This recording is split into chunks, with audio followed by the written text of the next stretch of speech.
Child hunger in the United States continues to be a terrible problem that isn't being addressed. And the Urban Institute did two separate studies to see what type of impact hunger has on teenagers.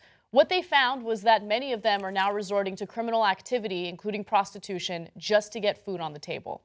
One report, Impossible Choices, details how 7 million American teens are reacting to not having food that is accessible on a regular basis. That lack of food has reportedly made some youth increasingly susceptible to being exploited sexually, most of whom are girls. Other at-risk behavior that exhibited by hungry children can be theft, drug dealing, drug and alcohol abuse. So what was interesting about these two separate studies was the researchers didn't go into it expecting any of these teenagers, these American teenagers, to resort to any type of sexual activity just to get food or access to food. And when they saw the results, they were pretty shocked. So one of them, as we have here in Graphics 9B and 9C, explained, look, it's not like we've never heard of this, but the degree to which it's happening was surprising. They say, Susan Popkins says, even for me, who has been paying attention to this and has heard women tell their stories for a long time, the extent to which we were hearing about food being related to this vulnerability was new and shocking to me, and the level of desperation that it implies was really shocking to me. It's a situation I think is just getting worse over time. 7 million American teens don't have access to food because they're so poor. And that's in the richest country in the world. So when we talk about income inequality, when we talk about wealth inequality, this is the ugly truth behind all of that, right? It's not a bunch of middle-class people who are angry at CEOs who are making millions. It's the middle class diminishing because of our financial or our fiscal policies. So the best example is Rush Limbaugh, when he, of not being able to understand and relate to people if you haven't had their particular experience. Exactly. So yeah. Once when talking about the hungry, Rush Limbaugh said, if they're so hungry, why don't they just go to the fridge?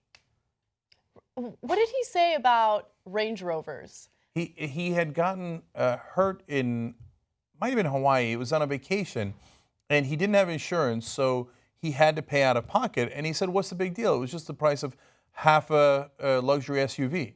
I forget if it was a Range Rover or another one. But we're like, what? What do you mean, what's the big deal?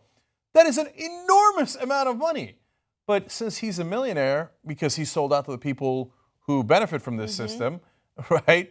He's like, what, you guys can't afford $35,000 if you get hurt on a vacation? I think the craziest part about all of this is not only do we have kids that are starving in what is referred to as the richest country in the world, but the reaction that you get from people once you give them this information, right? Because I feel like our politicians, right-wing politicians especially, have been so good at shifting the blame away from a system that has created all of this to those who are poor. So you hear people demonizing the poor when in reality, it's this infighting. They're blaming one another. You know, we're fighting and hitting below the belt instead of focusing on a system that is not working for the American people. It works for the top 1%.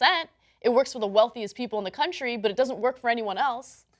So yes, we're back in the Les Miserables days, right? So yes, Jean Valjean shouldn't have stolen that loaf of bread. But that doesn't mean you should put him in prison for 19 years. How's that for an elitist analogy? No, but that's actually a really great point, because if one of these teenagers gets caught, doing one of these crimes, whether it be theft, dealing drugs, or prostitution, they're going to face criminal consequences for that. Yeah. And so now some might say, well, look, one of the experts calls it transactional dating. Now, the flip side will be people like, yeah, we've been doing transactional dating for a long time. You buy me dinner and then we'll see what happens, right? But again, yes, that's your experience. That's my experience having lived in the middle class.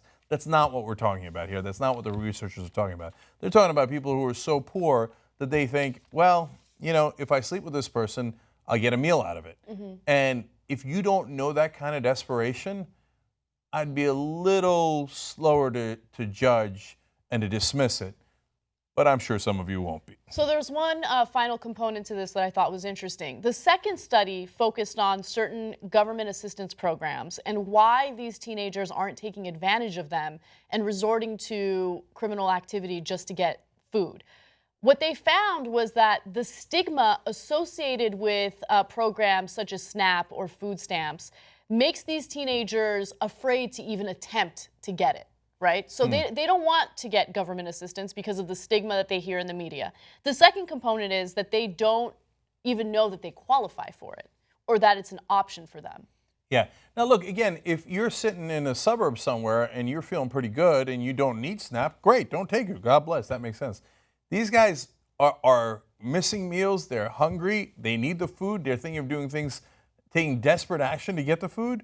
But because people have stigmatized it so much, they're like, well, I could take government assistance or I could be a drug dealer. Maybe I should go and deal drugs instead or sell my body instead because you wouldn't want to do something really immoral like get government assistance from your fellow citizens. It's amazing. Crazy.